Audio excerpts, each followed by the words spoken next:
are said or some comments or suggestions made that you'll be able to go back and look at the tape. So again, I want to thank you from Gardner-Webb University for being a part of Melissa's dissertation.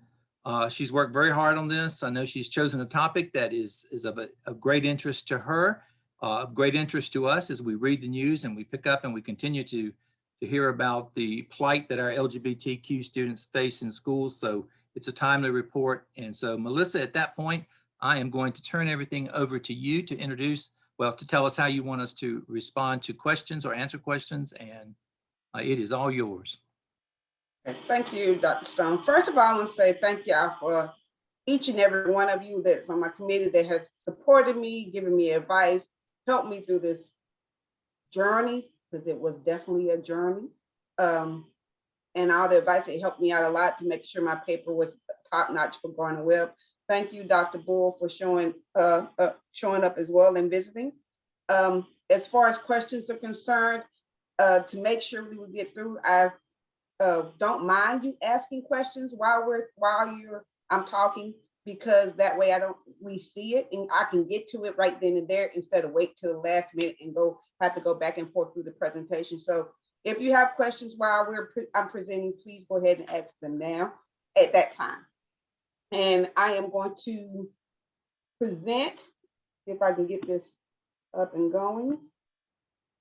Just breathe deeply, Melissa, and in and out.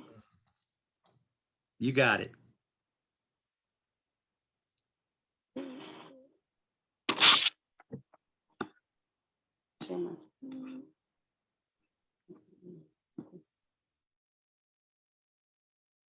Does everybody see the screen? Okay.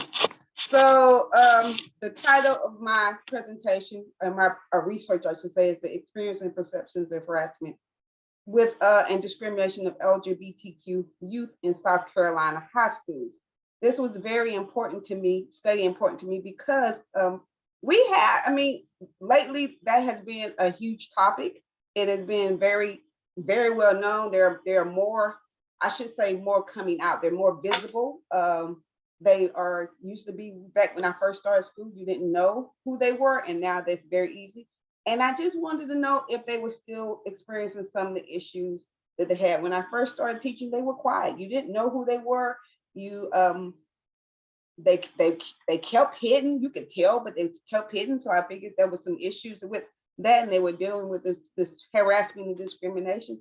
And now that they're more open and more vocal, I was hoping that things had changed, that schools were getting better. They weren't dealing with the harassment and victimization they were going through in the past. So this is just an agenda of what's going on. Later on, I might link each slide if y'all want to go to it, but right now that's just the agenda we're having and what I'm going over. So chapter 1, again, as I was saying, the biggest issue is they felt unsafe. They weren't uncomfortable. They dealt with harassment, not only from their peers, but also from adults. And even if it wasn't directly towards them when it came to adults, indirectly, they would hear things the adults would say, some of the staff would say, which would make them feel like they were not supported. A lot of the curriculum at the time didn't include any information about LGBT. Most of the stuff is heteronormative, which means it mostly focused on male-female relationships. Males were males, muscular, females were the sensitive ones. And then, of course, there were things that they felt was discriminatory as far as school policies were concerned, where certain heterosexual students could do certain things that they could not do. And we'll discuss that more, or I'll discuss that more in the paper, in the research. Here is a study from Glenson that I did, and you can see the numbers there. What I noticed is when I first started this research, there was the 2017 study, which was actually conducted in 2017, but didn't appear until 2018. But as you can see, compared to 2019, some of the rates did go down. You know, they didn't experience verbal harassment as much. Physical harassment dropped a little. And I am assuming because the harassment dropped just a little, that is the reason why they didn't miss as many school days as well. However, they still had some issues with school functions, extracurricular activities, not reporting harassment, and then when they reported, people not doing anything about it. So although they increased a little, and that was interesting to me because I was hoping it would decrease a little, but my studies for this one. Then as far as the description here, the other stuff that came about, they the only thing that I had to worry about here is that everything pretty much dropped. I love the fact that they didn't hear homophobic remarks from staff. It dropped a little, but at least it did decrease. They experienced discriminatory practices, but not as much as they used to. So it lets me know the schools might be getting a little bit more open to LGBTQ, and then however, they still consider dropping out of school. That was equal, which caught me off guard, and which was one more thing I wanted to investigate and find out what the students I had. And then, of course, then more likely to be disciplined. That dropped a lot. I don't know if that was because of what they were experiencing as far as, but I think it was more, admin was being more sensitive to their needs and understanding what they were going through. Because before they would say they would get in trouble for physical displays of affection, and they're not getting in trouble as much now. There was a CDC report that occurred in 2018 as well that dealt with LGBTQ and heterosexual and what they had to deal with compared to what heterosexual students had to deal with. And as you can see, there are some of the rates more than doubled for our LGBTQ. Those things are called, for example, electronic bullying, attempting suicide, and missing school. More than tripled were the actually considering suicide, and then the results of having to go to medical treatment for their suicide attempts, which means most of them got sent, actually carried out something and hurt themselves. So that really bothered me that those things with suicide tripled. So the purpose of this study is pretty much to learn from the current graduates that we have now, the ones just recently graduated. Are they still experiencing this victimization? Were they still experiencing, because these are graduates, did they still experience that victimization? Did they still experience the discrimination that was going on back then when the Glenson as well as the CDC did their studies?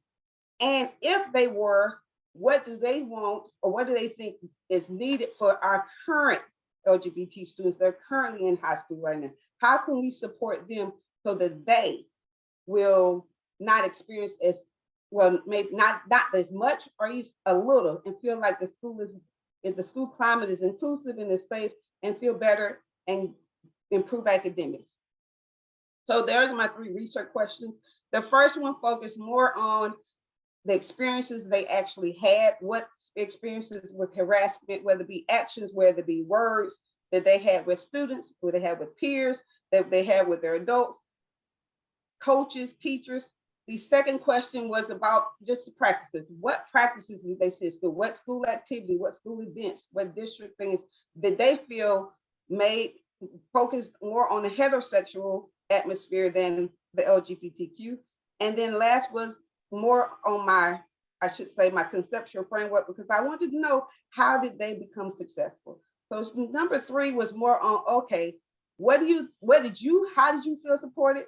And what do you think others need? So that was more of, how did you become the person you are today, which is the resilience, which is part of my conceptual framework, which was resilience. Could I ask a question, Ms. Myers? And thank you for your timely and relevant research, because we need to understand diverse learners and how that affects them.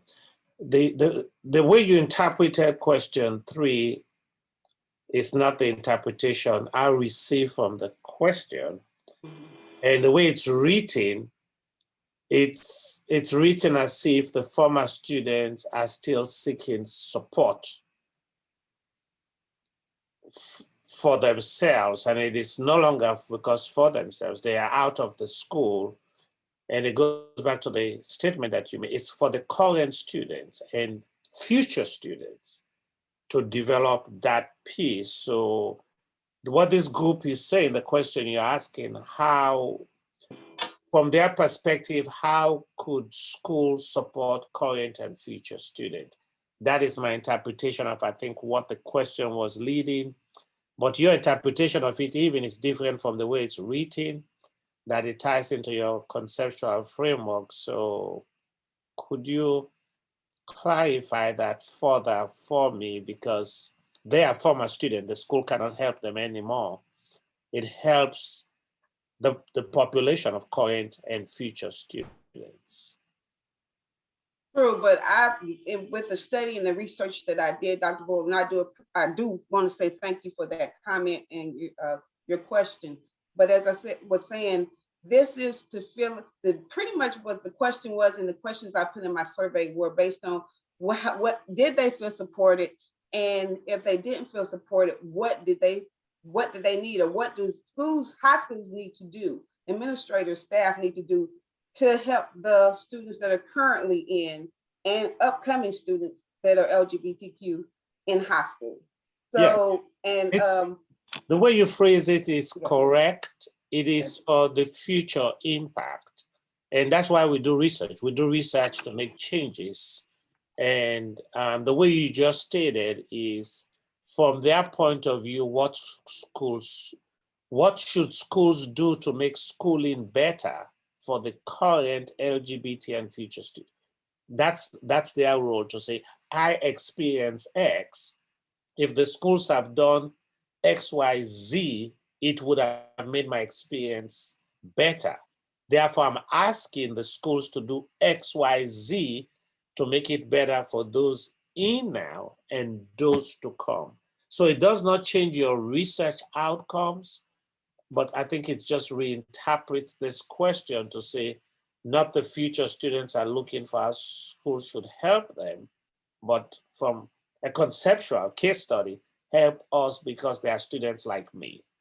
That's what it's saying. So, but you could deal with your research committee members, because that overarching question ties into other issues moving forward. So, yeah. I appreciate that. Thank you, Dr.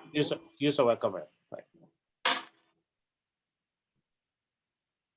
So some of the assumptions that I made were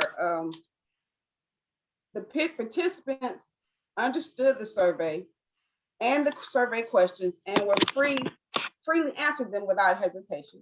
I also assumed that they would answer the survey questions truthfully and candidly, as well as have experienced some of the same things are similar phenomenons in the study.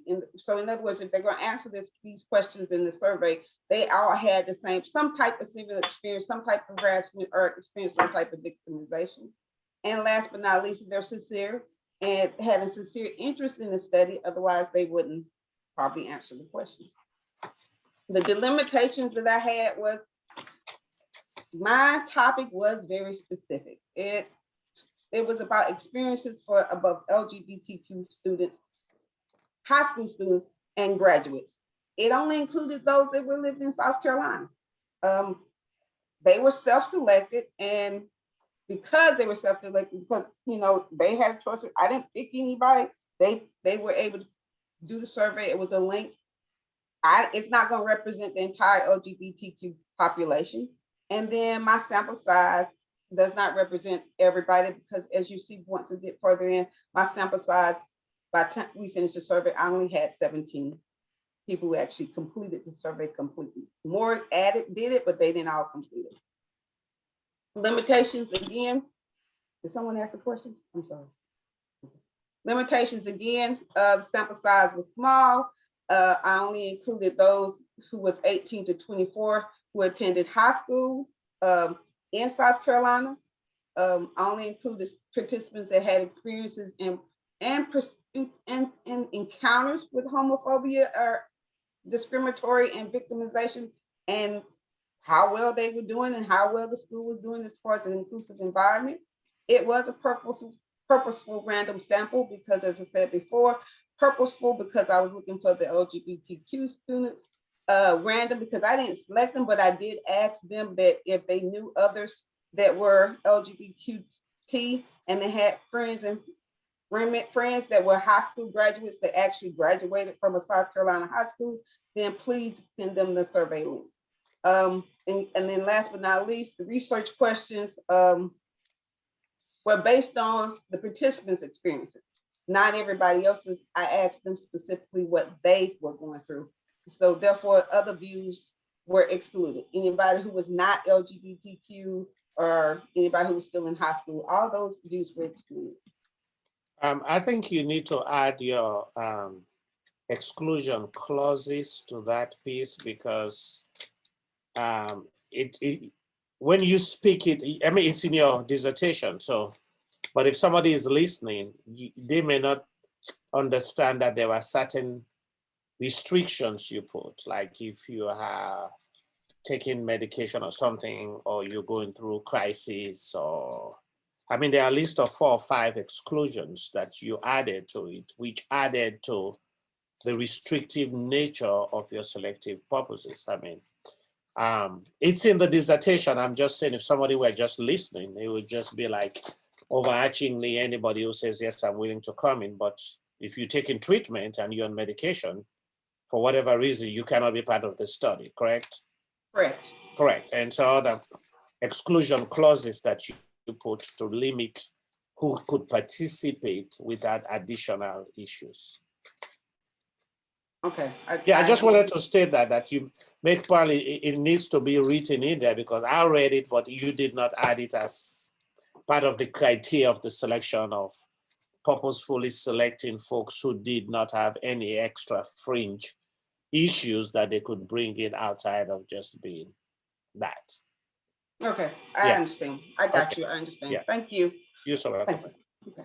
So in terms of the literature review, my theoretical framework was resilience, the resilience theory, because I mean, my goal was to figure out how did they adapt and how can we help those future students actually adapt and deal with their conflict.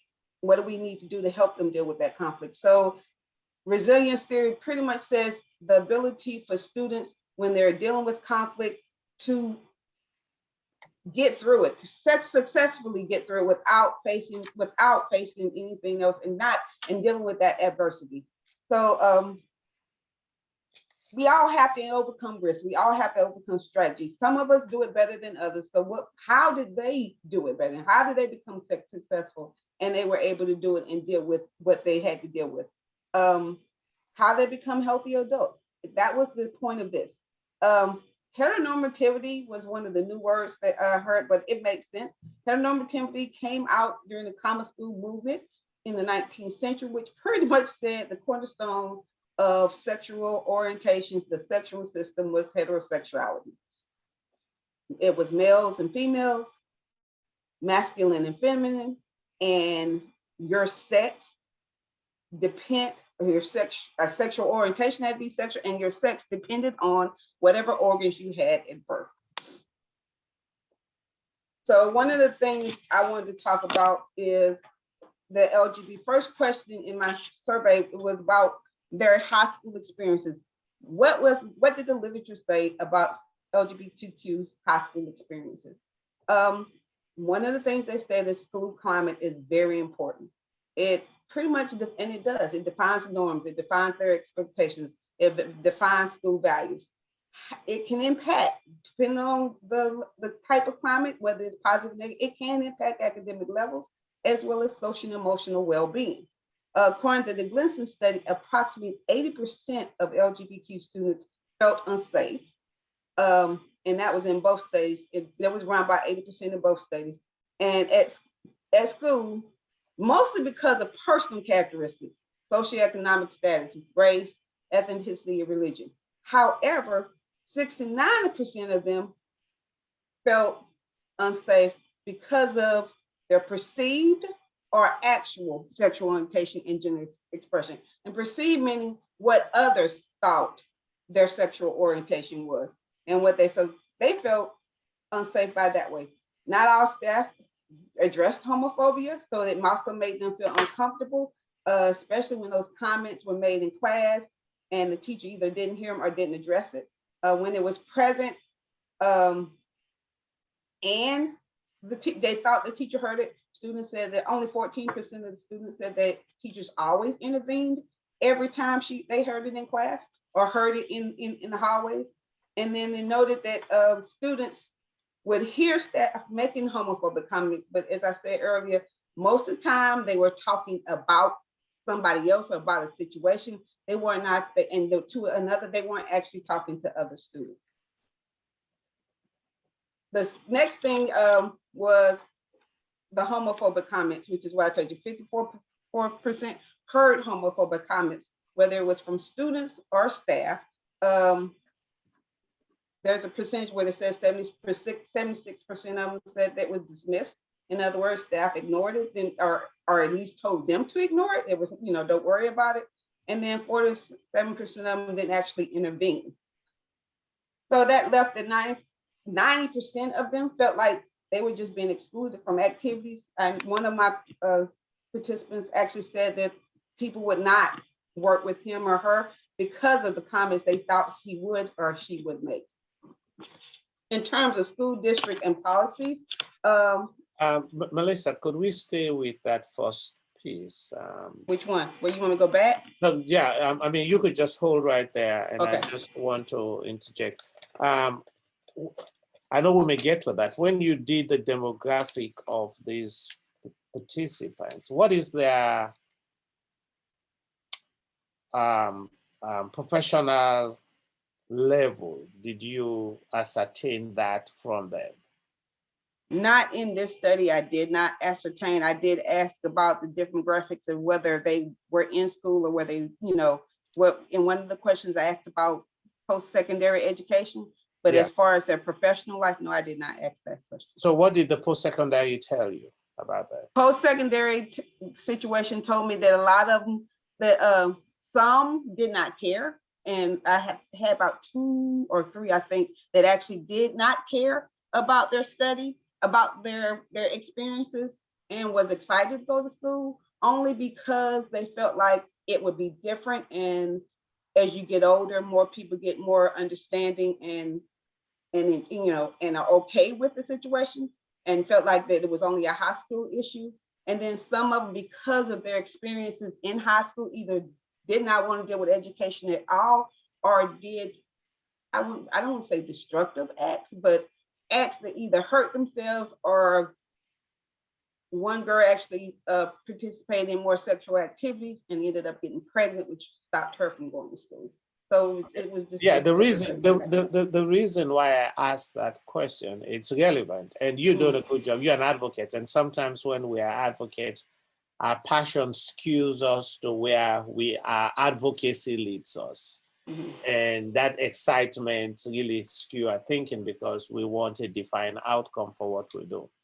Now, the reason I'm asking about school, that first question, because your school experience, even though you're focusing on harassment and discrimination, the purpose of schooling is to get an education, okay?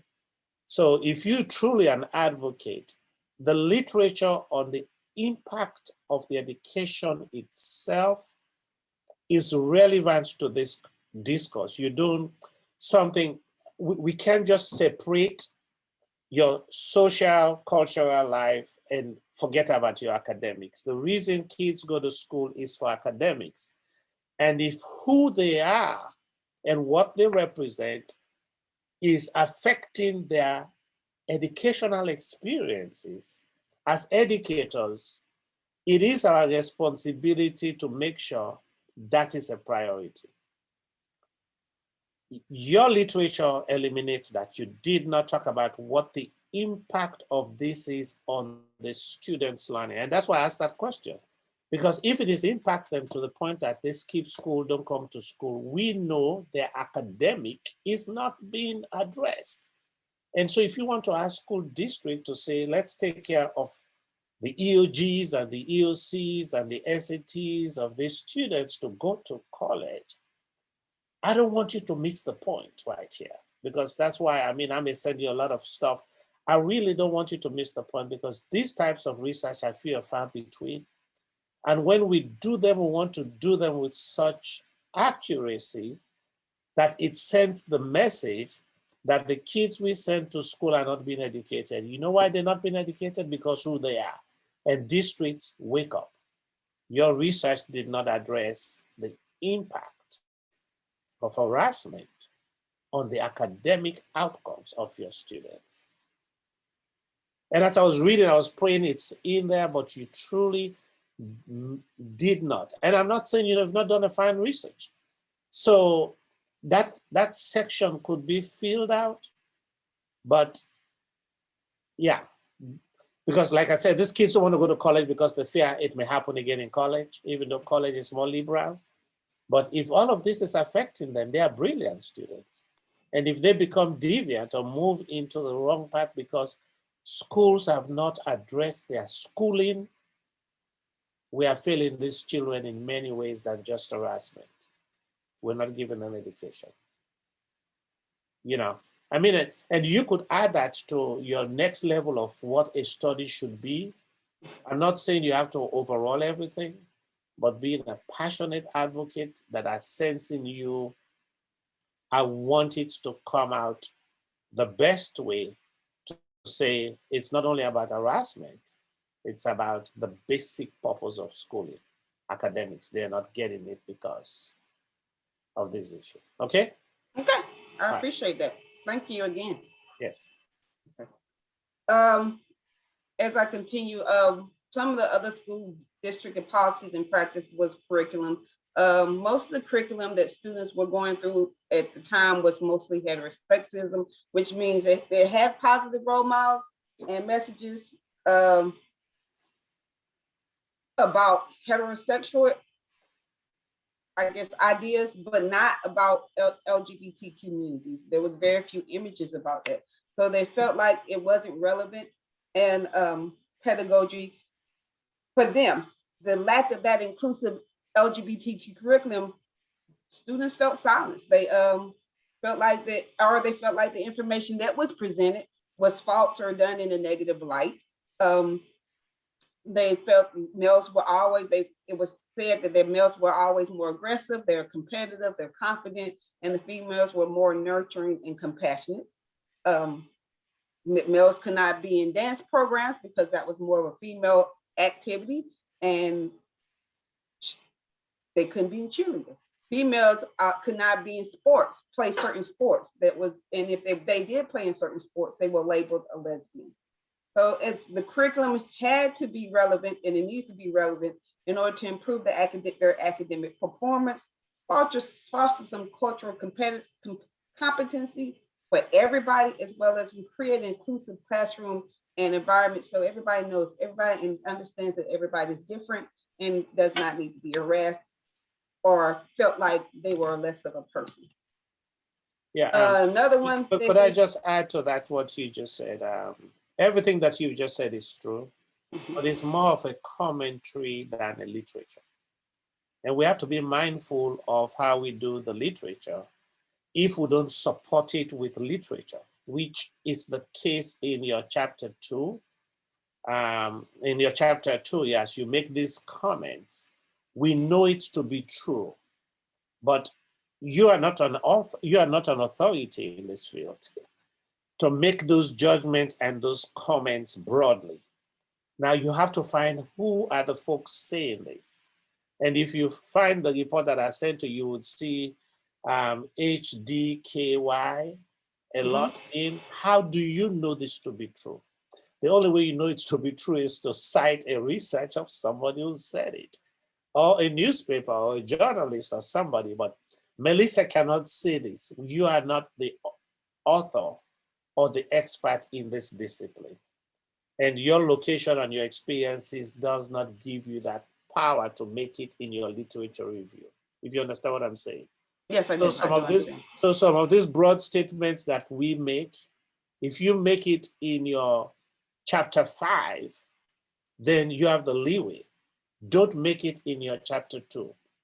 When it comes in your chapter 2, you're saying the literature, the research says this. And Melissa, we are not the literature and the research, if you understand that piece. And the other piece I would like to add to this piece, don't leave your student hanging out there. In school districts, there are policies to support every student that may cover LGBTQ, okay? So in your literature review, there are anti-harassment policies, there are anti-bullying policies, and at the federal level, there is Title IX on sex, gender, federal law. I mean, the US Constitution, even as an African American, the US Constitution clearly protects everybody. You know, that the opening of that whole piece, I made a note right here, the equal protection. And now there's this Equality Act and all of those things that are coming in, Anti-Discriminatory Act and all of that stuff. So your district definitely has a bullying policy. I'm sure in South Carolina, it's there. Well, they could be protected under that. There's anti-harassment policy. There's the Title IX policy. So I'm saying all of this to say, I'm really begging you, I know you've done a great work, but I don't want, these dissertations, we'll get them once every 10 years. I really want you to be able in that section, when you talk about district policies, give the district policy credit on face value for what they've written. Whether they implement it or not is a different thing. But we need to state that there are policies, federal laws and state laws that protects LGBTQs. Now the question is, are they being enforced, or do administrators understand how to enforce them? So they are not like they don't exist. They do exist. And I think I sent you a couple of links. I'm so sorry that, I mean, I have a backlog of things I'm reading on my desk. I have like 4 of these that I will give. I didn't even know your dissertation. I thought it was next week because I have them by sequence. But, you know, as I was reading these, I just get passionate and emotional about all of this piece that I just felt the need to keep going more and more. So a section on the policies, especially in South Carolina, you're from South Carolina, they must have anti-bullying, anti-harassment laws, and some section, I even sent you some case laws on LGBTQ victories as relates to prom and all of those things that the federal and the Supreme Court and circuit courts have addressed, you know, as it relates to being on king and queen courts and all of that stuff. I sent all of those to you, and you could summarize that. It may have 2 or 3 pages, and it may skew your numbering system, but the value of your dissertation, it's totally premium.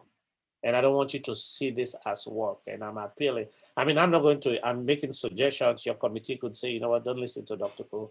And if they send it to me after that, I'll be fine with it. But I don't want gaps in your dissertation. Like when you talk about district policy, you didn't talk about bullying.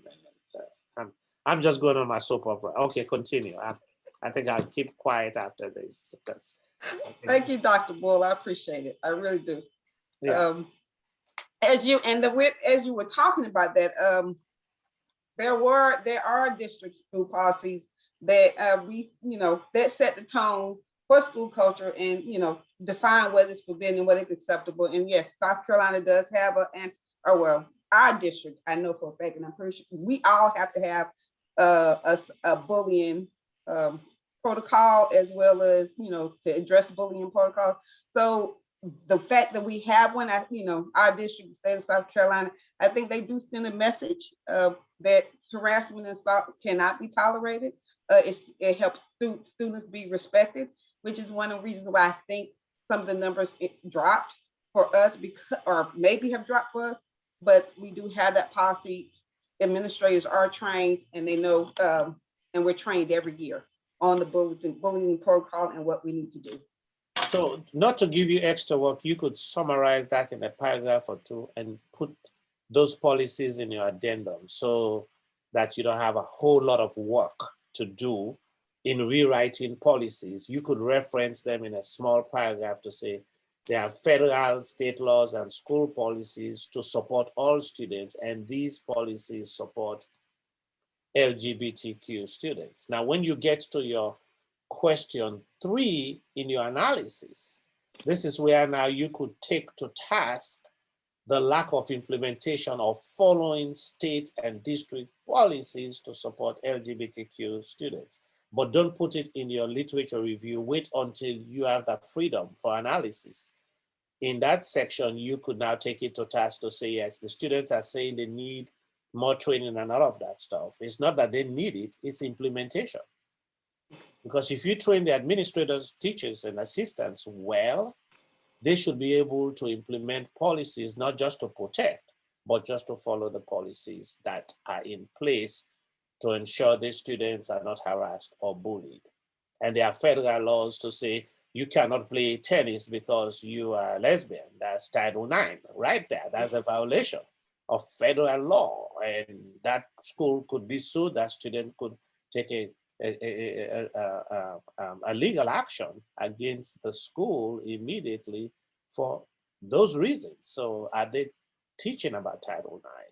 Is that part of that piece? I don't know, but the law is there and we should protect all students. So, but I think I'll keep quiet. I think those were my two big pieces. Then I'll just enjoy the rest of your presentation. How about that? Okay, thank you, Dr. Bull.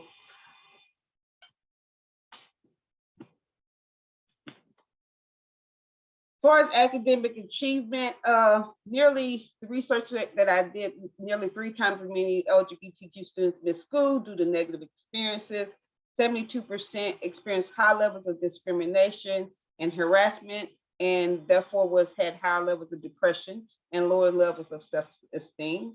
As we were saying in the study with Glenson, you saw that the attempted suicide in the CDC study, attempted suicide was 3 times higher. So of course, it leads to thoughts of suicide for LGBTQ students. Matter of fact, 40% of LGBTQ students thought about suicide compared to the 13% of heterosexuals who considered it. And then 29% compared to 6% of those needed medical attention. Some of their coping mechanisms are listed there.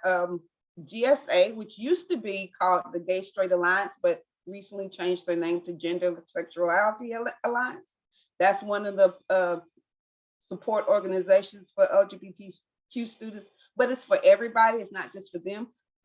Some of them actually blend in, which means they're actually engaging in activities that they feel is deemed appropriate for their sex, gender sex, in other words, what they were born with. So they, they'll focus on that. They focus on their physical appearance and their mannerisms and make sure if they are male, they act like a male. If they are female, they act like a female, even though that may not be what their sexual expression and gender expression really is.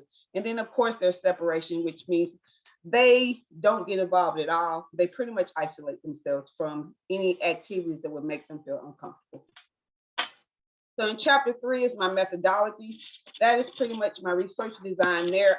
This was a qualitative phenomenological study. Qualitative meaning I focused on their comments. Phenomenological meaning I'm focused on a phenomenon. We did an online survey, which included multiple choice. Multiple choice was virtually for the demographics. Open-ended questions were for my actual research questions. Of course, we discussed the purpose of snowballing sample. Snowballing in that I asked participants who completed the survey, if you completed and you know others that can also, others, please have them share the link with them. It was a voluntary participation. They filled it out. I didn't know who it was.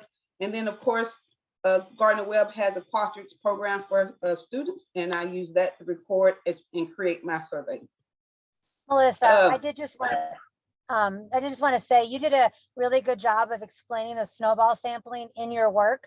That was the way that you narrated it in your dissertation was very helpful as a reader. So thank you for that. No problem. Thank you.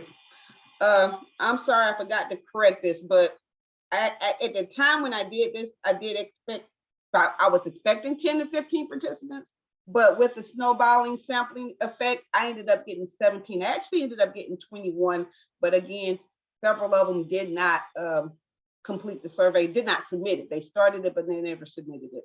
The ages are 18 to 24, and you see that the convenience sample, and they were self-identified graduates, self-identified as LGBTQ2. And as Dr. Bull said, those are the things that I did not select. I didn't want people who currently enrolled in high school.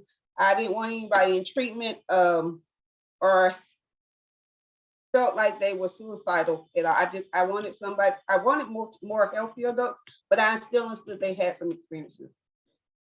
I used the Kozai, I hope I'm saying this right, Kolazi's descriptive phenomena.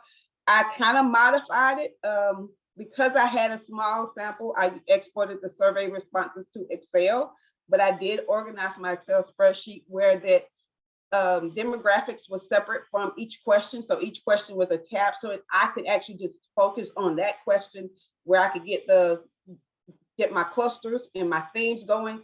And so I just had that tab, and that's the only section. I just kept reading and reading and making sure I understood, took out, and then got my clusters down that way.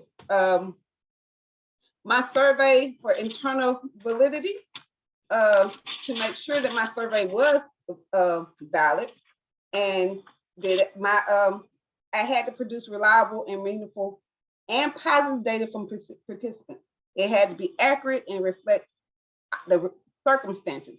So my questions, other than the demographic information, really was more of what were your experiences? What words did you hear? What actions happened to you? Tell me all that information so that I could make a clear picture of what they were experiencing and what instruction they needed that was quality. For external validity, it's got to be transferable. It's got to be able to go with other people. And although I had a small sample, I had small external validity because the LGBTQ population in South Carolina may be different from those in the United States. It may be different from those in the international countries. So I didn't do, you know, it can't be transferable to everybody. But I do believe it represented a target population that needed to be talked about, that was eligible. That means they were 18 to 24, and they experienced harassment and discrimination, and they attended South Carolina high school. The sample was also diverse. I had age categories. I did have pretty much somebody in every age category. Maybe not every ethnicity. Some of them were had several ethnicities, but they didn't say all of them. And of course, they self-identified as LGBTQ. Reliable, mainly my questions were relevant to my research questions. I made sure that my research questions, as I told you before, one was on actions and words of harassment. The next one was on the question. I had a section for the questions on school policies and district policies and activities. And then I had the question on making sure that what were the support systems they needed or felt like it was important. I also want to make sure that they could read, not really read, but understand what they were reading, understand with the questions. So I did do a pilot study of adults. These were mentors that make sure the survey wasn't too long. The questions were easy to read and understand, and they actually answered or were geared towards the research questions. Once they fixed that, I actually had some students or graduates that were LGBTQ answer it as well and make sure that they understood it and it could get through it, because I did the survey online. So I wanted to make sure it was able to get through with a cell phone, because you know our young folks use cell phones more than they use computers.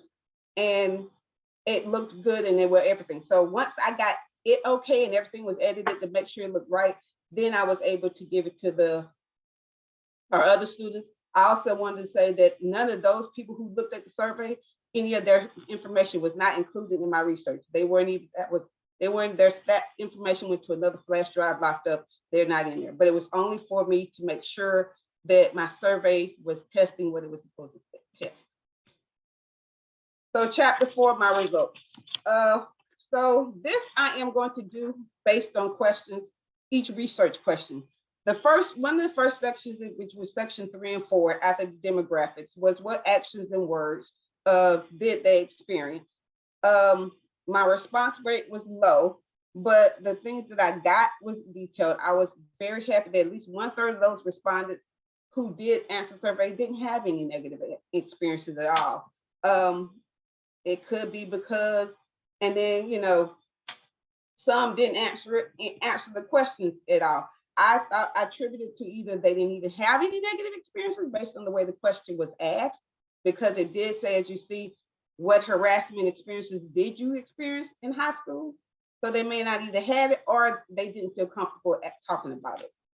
Those are the percentages. My themes were antagonism, which meant pretty much is a hatred for something that is different than you. Those numbers were very low. Bullying was very high, especially for our students. One couple of statements I got was, I was physically attacked for looking at them at the wrong way.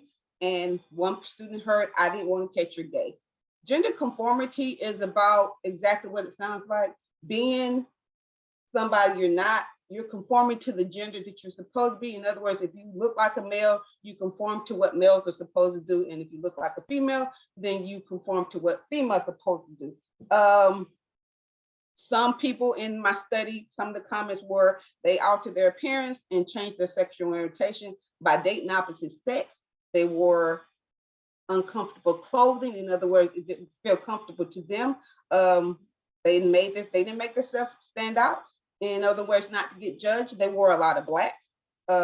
Another person actually attended the prom with a boy, but one that actually attended the prom with her girlfriend. And then another, unless her friends were there, and I'm saying her, it could be a him, friends were there with her, she wouldn't interact with in anything that goes on in the class, in her classroom. Even if the students weren't making homophobic comments or at all, she didn't interact. As far as the teachers and the staff was concerned, a lot of them, that, as you can see, the percentage of no responses were 50 to 44%. But I like the fact that a lot of them didn't have negative experiences. The biggest experiences they had was the bullying and the heteronormativity. Heteronormativity said that it was only because they were expected to do certain things a certain way. I knew one student said that he was actually trying to give his female friend, during the assembly item, and the teacher told him he needed to go sit with the boys. And it wasn't that he was trying to sit with the girls, he was just trying to give somebody an item. They had negative encounters. One said that a teacher made him feel bad about himself because he didn't fit in their ideal box. One student said he was accused of doing drugs and being assaulted by an administrator. Well, he wasn't assaulted by an administrator. The administrator said he was accused of being drugged and assaulted. And also said that another one said the administrator was threatened to tell his father that of his sexual orientation because he so-called didn't like him openly dating other guys. So, question, would it be safe to say that 30% of your participants had a positive experience of schooling? Did you reach that conclusion? Yeah. Okay, all right. Just wanted to make sure that, yeah, the only piece that we're missing is the academic, which at this point we cannot revisit how well they are, and their post-academic piece for that demographic would have helped us if 100% of your students are still in college or at community college or university. That would have helped to make some conclusion that even though they had this, their schooling was not affected. But now we don't know whether their schooling, the purpose of being educated, was really affected by who they are, which at this time is a missed opportunity, but make sure you write that down as next steps research. Okay. Or for this study. You focused more on the social interactive side, which is nothing wrong with that. In the research, we just take a snippet where our interest, so that's fine. But post-research, we want to look at the impact of harassment and bullying or whatever discrimination on the academic experiences of our students. So that would be good. Thank you. Okay. Melissa, may I ask a question? Yes, ma'am. In your survey with those participants, the 1/3 who didn't have any negative experiences, were you able to gather from your survey what are some of the practices or policies that schools were doing right? Yes, ma'am. That's in my research question 3 section. Okay. And a lot of them did say they got support from their teachers, they got support from their administrators. I was going to say that one of the students said that they love their teachers immensely. Another one said they never had any negative encounters. One always saw that it was encouraged. One was depressed and a lot and suppressed and said that his teachers were there to support him or her and did what they need to do and actually helped him get into college and to make things better. So they all, say there was organizations they had some of the ones that didn't have any negative experiences were either outspoken and didn't care about the negative experiences, ignored it, or they had support from administrators and teachers and staff. Yeah, I'm Dr. Mark Foxworth. That's a very good question. You asked a great question, because I know I did not think about it, but I want to see if there's a correlation. If 30% of them on an average said that they had a great experience, it should correlate with the support they receive from school district or policies that were implemented. So those numbers should mirror between 25 to 35. Once we get to that question, how well did the school administrators or district support you? We should see 25 to 35% in that range of support. Thank you. Okay. As far as the school activities and events, as you can see, the biggest percentage was heteronormativity, which was 50%. And that was mainly because they all said the high school sports, well, I should say 7 of my 17 students that answered this question said the high school sports was the hardest for them. They, if they cheered for another teammate, they would have comments that says your boyfriend is cheering for you. One female made the wrestling team and she was okay, they were her friends, but she said she felt uncomfortable because nobody would practice with her. Another student had a senior portrait presentation, and although she came to her to wear former pictures wearing a tuxedo, the photographer continued to make her pose in female positions. So she ended up leaving her session because she felt uncomfortable and did not want those pictures printed. Have them experience heteronormativity at the prom. Those that did experience it, half of them did. As I said before, they went to the prom with a boy or the opposite sex just to maintain the status quo. One of them said that they actually heard a rumor that same-sex couples had to prove that they were dating, but did say it was a rumor, which didn't ever confirm that it happened or not. And then another one was told that he couldn't take his boyfriend to the prom at all. That's traumatic. Did you get any indication of what PE was like in high school? Physical education? No, I did not. Most everybody talked about was the sports that they participated in. Not actually PE, but just the sports. Okay, all right. I was just asking, just wanting to know. Okay, thank you. Mm-hmm. So in summary, 39% of my statements were about gender and expectations, separating students by gender, imposing different standards and expectations. One student said teachers in particular never said anything, but they didn't. If they didn't know how to speak on it, they stated their beliefs. So it was not a negative comment, but they just stated how they felt about the situation. Another student said that they felt like teachers just didn't want to deal with them. For research question 2, that was more on the school policies and district experience, district assignments, classroom assignments, things like that. And this was a very, very low response, especially for classroom assignments. It was interesting to know that a lot of them didn't have any negative experiences with classroom assignments. Mostly said they weren't either paying attention to the assignment or didn't have any issues with their class assignments. They enjoyed what they did, but there was one that said They felt like the teacher didn't pull up assignments. They didn't have an issue mainly because it was never talked about. LGBTQ experiences were not talked about, so there were no issues as far as he was concerned. One student specifically said, and I said this already, the female students would not want to work with him because they felt uncomfortable and felt like she said, trying to get with them or making inappropriate comments.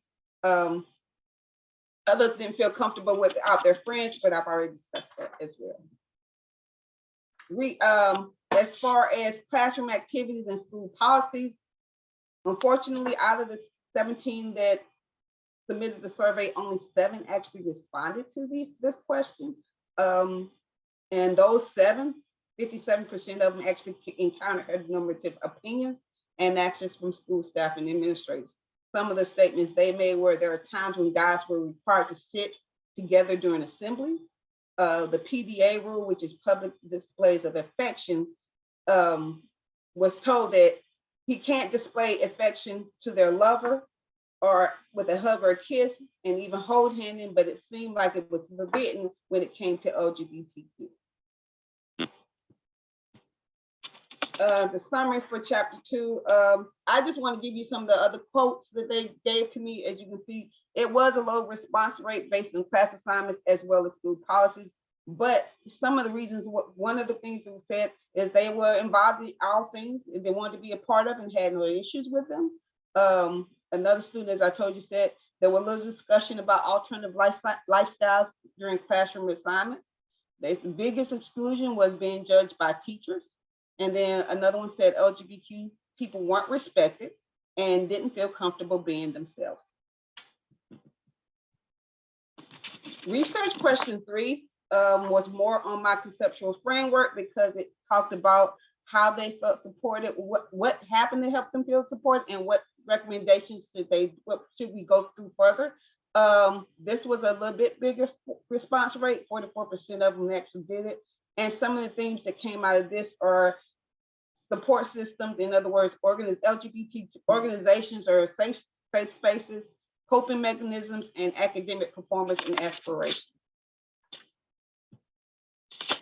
For support from peers, again, as you can see, low response rate makes me, or I should say, yeah, a high response, no response rate. And I was wondering, is it because they didn't have support, or if the support was good, they just left it blank? But over 62% of our graduates were encouraged and validated by their peers. Notice that the encouragement and validation, they did feel validated, they did feel supported. One even stated teachers did not support the lifestyle, but were still encouraged and stopped students from making heteronormative comments when available and were available when needed. 3 did not feel supported. Only 3 did not feel supported, but they also didn't describe any negative encounters. They just said they didn't experience it. Why they were not supported? 100% of them said the staff must be fearful. Maybe they are fearful of the negative repercussions, either from other colleagues or from the community. One student said having people think that they were gay or a member of the LGBT community, having same-sex individuals hit on them or being harassed, they were afraid of that. Said people were scared of side looks and talks from peers and staff. And another said feeling supported by LGBTQ students is a topic that nobody wanted to talk about. Recommendations for support systems. This is the choice that they gave: advisory club, discipline. Only one student felt like that students who did not understand should be disciplined. As a matter of fact, said those who act ignorant towards LGBT students should be reprimanded.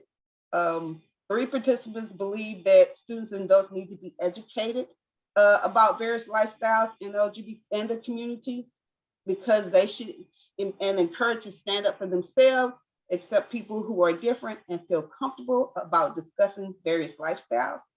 Another one said they thought it'd be more inclusiveness needed to happen. For example, gender neutral facilities, so that around the campus, so that they know they're welcome and not hidden or ashamed. And Two, Melissa, wanted to see more pubs and organizations. Melissa, if I can interrupt, there's something covering your face that we aren't able to see. Oh, okay, I'm sorry. Oh, I'm sorry. Can y'all see me now? Okay. And two, two students thought that we should have pubs. They didn't actually say a GSA, they just said pubs and organizations that would support the LGBT community. And another one, and I already told you about the one who said it was ignorant. So the support systems were pretty decent and education, and they felt like students should be educated and teachers. The graduates' coping mechanisms, those are the three, the ideas. Concealment, which as I told you before, was pretty much hiding who they really were, was huge. Emotional X and outspoken, those three evened out between each one of them. It was an equal amount. Emotional X and physical X were pretty much crying and cutting themselves. Outspoken is just not even, not taking it. Just say what you gotta say. If not keeping quiet, being comfortable with who you are. Those also felt that when they got older, people were more accepting, and they had friends that were comfortable in their own skin and their sexuality, so they didn't have any issues. Those who concealed their orientation, pretty much one said he laughed when he heard derogatory comments, and another one said they just didn't interact with their friends, even their friends who they felt were judgmental. Couple ignored their homophobic comments. One even said he did not experience or see anyone harassed, and another one said they would hear people talk about it, but they weren't talking specifically to them or making nasty comments specifically to them, but they were talking about other LGBT students. Only two of my graduates did not cope, and those two are the ones that pretty much did the physical acts, cut themselves, was depressed, always crying, never, and as a matter of fact, didn't return to school. Positive and negative, I thought this was pretty different as far as academic performance is concerned. None of their academics increased. They pretty much stayed the same. Those that didn't experience anything stayed the same, but 43% of them said their academics decreased. Two of them were more reserved, and so they didn't consider what others thought. So it didn't matter to them. They were going to be themselves no matter what, and they didn't need a validation. 3 of the graduates struggled academically. They were depressed. They didn't like school. One even said he did not continue his education because high school experiences was all he could think about. And another one said they weren't a great student, but felt the depression and suppression that he experienced made his motivation harder to deal with. Over 57% of students disliked high school and did not continue their education after high school graduation, but one did actually drop out of school and get a GED. Another one, as I said before, actually became pregnant because sexual encounters increased because of gender conformity. She felt like she had to sleep with males and then ended up pregnant and could not go to school. 2 were excited about attending college. They received the support from their friends and the belief that things would be slightly different once they got to college because people were older and more mature. And Melissa, I think that what Dean Bowe was talking about before when it came to the academic piece, you can bring a lot of what you just talked about on this last slide into that conversation. Whereas I know you don't necessarily have the academic data that Dean Bowe was talking about having, but you have a piece of that through your qualitative analysis that you can bring in to say, we need to know more. Now that they're sharing these experiences, further study would be more academic based. Like, what is the impact of this on their academics? Makes sense. Thank you so much, Dr. Newell. In summary, in the coping mechanisms, or in terms of coping mechanisms, Some students withdrew from high school, enrolled in GED program, only because he said he needed to remove himself from that type of school climate, just to make stuff up. But he did get his GED. The GSA they thought would be very helpful and ensure that everyone in school was valued and respected regardless of their sexual orientation, gender expression. One even said that GSAs teach you that you don't necessarily have to agree with the lifestyle, but you could respect the person because they are a person, which I thought was a real good quote. In terms of resilience theory, and I gave the definition that Smits and Tyler did in 2019, that's in 2019, that said, that you have that definition. Some of the coping mechanisms that I researched and found out about was situation selection, modification, attention deployment, cognitive change, and response modulation. Of course, for students are always, in much of the research that I had done, as you can see in my literature review, they were considered at risk and based on their sexual and gender status or perceived sexual and gender status. And so it was crucial in this study to see how these students dealt with their victimization and discrimination so that we could, schools could improve or do what they need to do. It also helped me, I wanted to see how they understood or how they survived and remained resilient. So this is actually what I put here, and those are the coping strategies that I decided to take the things that comments that I received from them and actually figure out which one of these coping mechanisms they actually did. So for situation modification, and I'm starting with the ones that occurred most in my study, and I'm going to go over and drop down to the ones that occurred least. Situation modification was the biggest one in my study, only because a lot of my students, or a lot of my graduates, I should say, did self-assertion, which means they avoided classes. They avoided class activities when their friends were not present.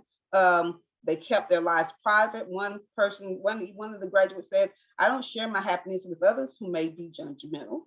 Another one said, "I didn't feel comfortable about being myself without my friends," as they would make comments regarding people who identified as LGBTQ.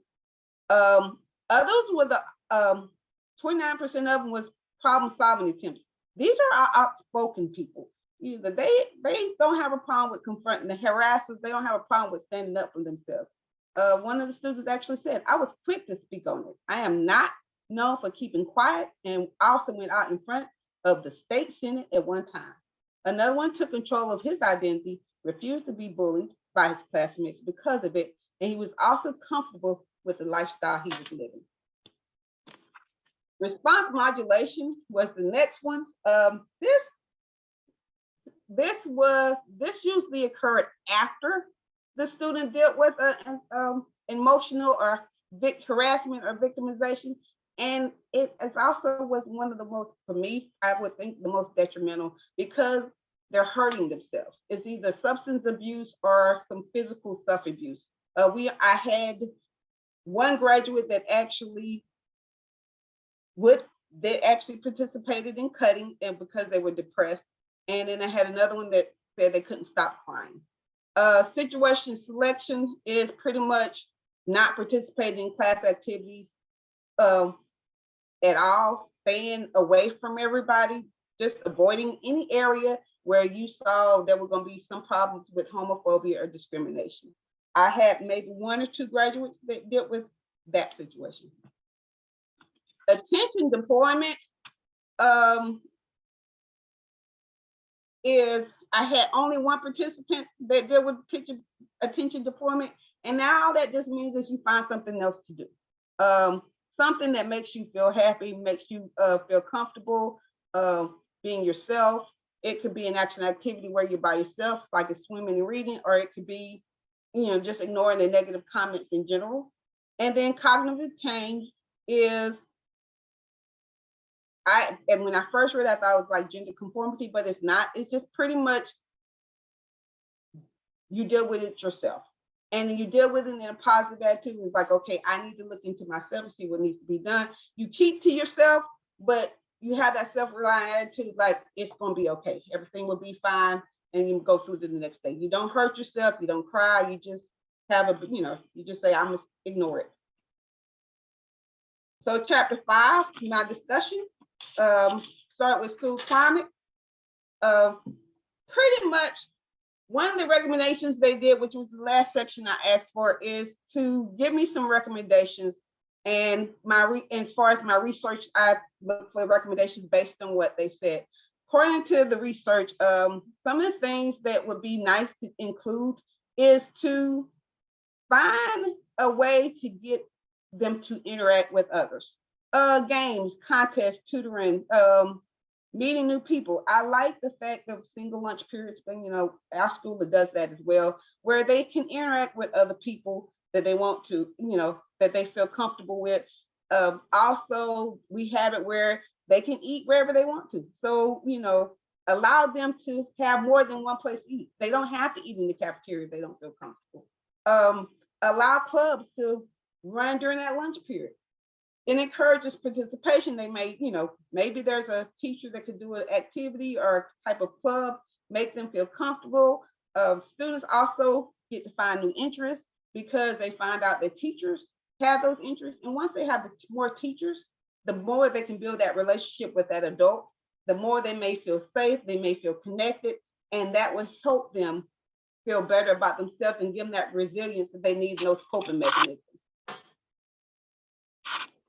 Supportive school personnel is very important, which is one of the reasons why the recommendations maybe if teachers could actually do an extracurricular activity or a club during that lunch period, is because it creates trust, which is the most important thing for our LGBTQ students and any students that feel at ease. They feel at ease in classroom if they feel like the teacher trusts them and they have built that relationship with them. If a student is disengaged, they need and they appreciate teachers who are willing to spend time with them.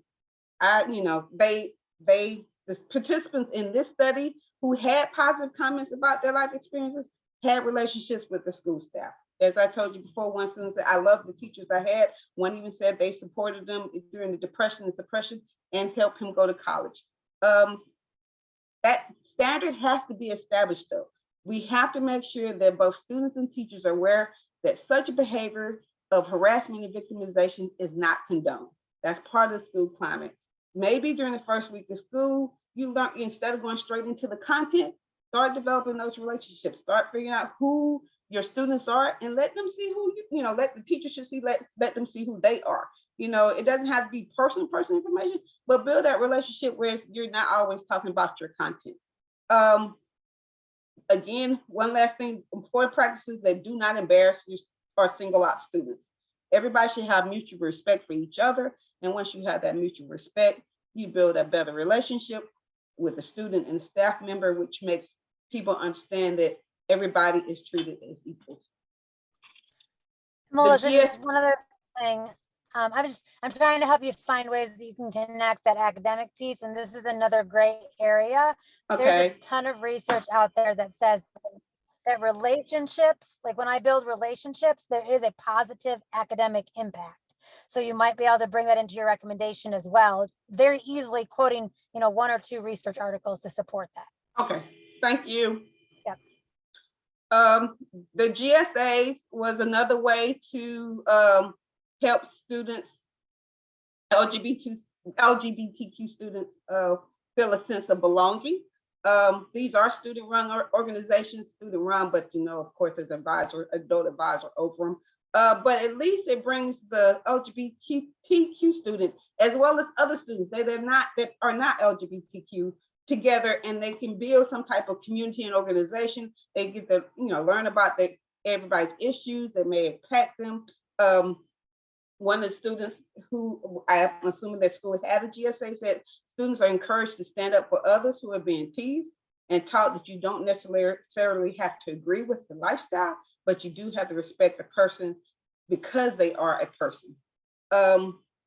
They did say that having a GSA at a school is not enough. Just saying you have one is not enough. Administrators need to treat them just like they treat every other student organization. They should be allowed to distribute flyers and make announcements about their events.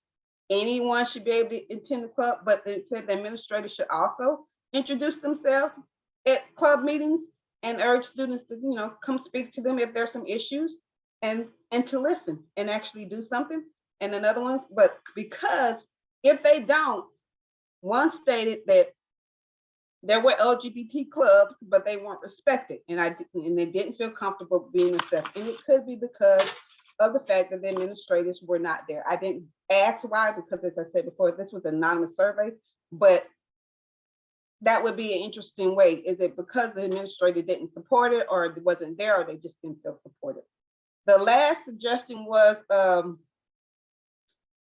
professional development for teachers and for students.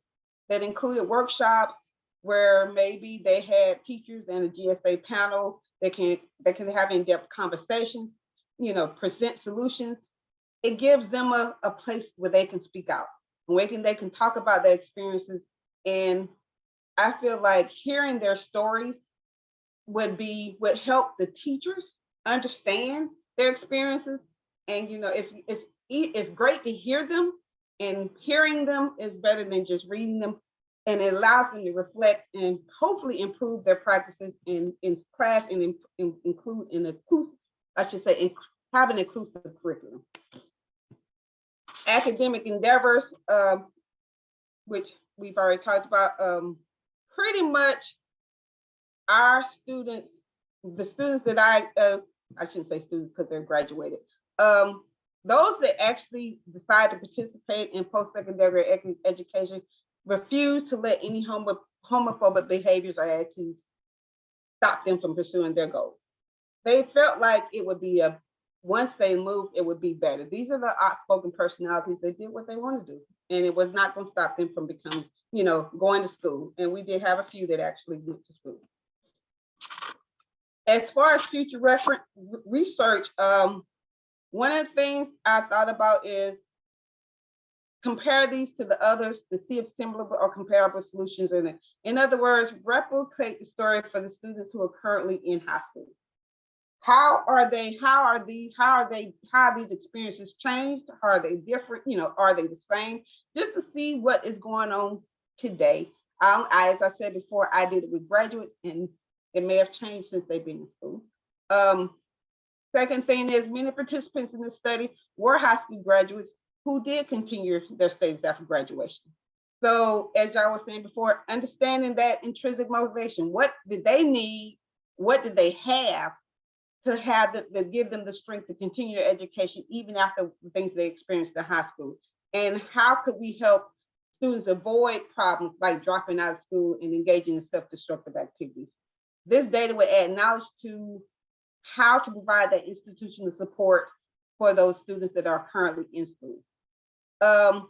Another statement was, why don't we look at schools who are already adopting research-based practices?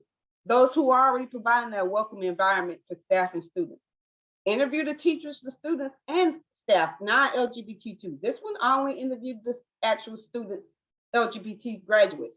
I didn't ask questions of teachers. I didn't ask questions of the students or non-LGBT students or the staff. Maybe examine the school culture and the climate will help us better understand what supports they need and what hinders them. Present information about those outside forces can work against them and may affect the school's effort to create a safe and supportive environment. It could also identify the subcultures between underclassmen and upperclassmen, as well as the factors that differentiate non-LGBTQ with LGBTQ. Finally, another one we could actually disclose important factors that can help all stakeholders provide necessary. In other words, let's talk to the community, let's talk to school authorities to find out what tools are needed to maintain a healthy school climate. Looking at the GSAs and safe space in schools, including in-service training with students and professional development for administrators and educators on LGBTQ issues and students to see. And that should be not just a one-time thing. It should be throughout the school year. So, and that's my study. And do we have, other than the questions that have already been asked, are there any other questions and feedback? I have to make a comment and I would leave. Thank you again for your presentation. We will go through these experiences for folks to be expert in the field, and your passion clearly shows that you've read well and could articulate it very well in your presentation. And so thank you for that. I'll just leave this piece as you finish your presentation. I realize how important now it is to go back and add the legal side, because this is not an optional piece. We don't have an option in this. If we read your dissertation without the legal and the policies, it's like we have a choice as to whether we educate and provide a safe and nurturing environment for students of diverse backgrounds. And this is what, I mean, going back to Brown versus Board of Education, this is what that fight was for. Coming to 21st century, we have to do the same for the students. So we need to let administrators know and teachers know and students know they have rights. They have rights and there are policies. I mean, I sent you 9 case laws on that link that I sent you. If you open it, you would see from prom to whatever it is, king and queen courts to sports and all of that stuff. There are circuit courts decisions on LGBTQs that we can't just do things anymore. And so as you conclude your dissertation, I think part of the professional development is to know that there are laws guiding and protecting all students. And we cannot just take it optionally, say, because of our beliefs, our biases, or our religion. That has nothing to do with any of this in the K-12 public setting and under the federal law to protect our students. So thank you again for your presentation. It's been enlightening and, you know, I've enjoyed it, looking at it. So I have to go to another meeting. So, you know, I would continue to send you my comments. They may look like extra work, but they are to, you have a service-oriented nature to protect our LGBT students. It's a ministry. That's why you came to Gardner Way, and that ministry continues with work. So don't look at it as extra work. Look at it that I'm fulfilling a mission. Because without your research like this, our students may be left out and not recognized. So thank you again. And committee members, thank you again for spearheading and guiding such a beautiful and well thought out research. And I take my exit. Thank you. Thank you, Dr. Bull. Appreciate you being here. It's a pleasure. Bye. Thank you, Dr. Bull. Thank you. Are there any other questions for Melissa before the committee goes off? And that's our private conference. All right, Melissa, I am going to